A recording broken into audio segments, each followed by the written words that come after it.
Spiritual formation. Hello, everyone. I'm Dr. Gary, and thank you for giving me a few moments of your time to go on this learning journey of what it means to be formed spiritually.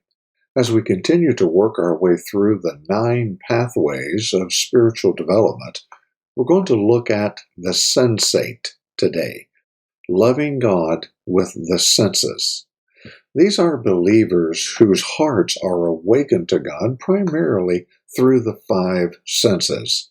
They need to engage their senses, what they can see, what they can hear, even what they can feel or taste or smell. They, like every sensual form of worship, everything to engage those senses, they're all about that. That's what opens up their heart to God. Henry Nouwen, the famous writer on spirituality, had spent a good bit of his life working with disabled people. And he talked about one episode that led him to leave a prestigious school where he was teaching to work for a place that took care of mentally disabled adults. He found himself exhausted by the schedule, exhausted by his responsibilities, and just was at an end to it all. He came across a reproduction of Rembrandt's famous painting, The Return of the Prodigal Son, and something about it just about struck him dumb in the moment. He couldn't really explain it, but he said it was the colors. It was the expression of the Father's face. It was the embrace. It hit him so much that he found himself just carried away while looking at this famous painting. He was so moved that he went to where the original was kept, spent 3 days in front of that painting crying out to God.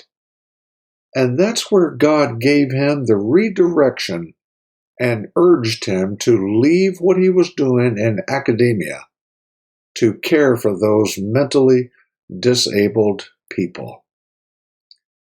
When you look into the book of Ezekiel, God comes to Ezekiel in a very sensual way, using of the senses. Some passages from chapters 1 and 3, Ezekiel says, I looked, and I saw a windstorm coming out of the north, and an immense cloud with flashing light surrounded by brilliant light.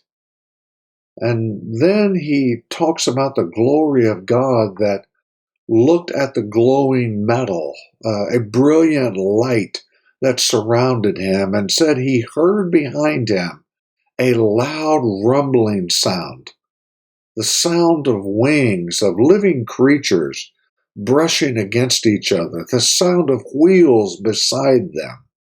The emotional, I should say the sensual, onslaught was so great that Ezekiel said he sat there overwhelmed among them 7 days. You see the same thing in John in the book of Revelation, the pictures of Jesus with his head was white like wool, white as snow, his eyes like blazing fire, his feet like bronze, glowing in a furnace. His voice, John said, was like the sound of rushing waters.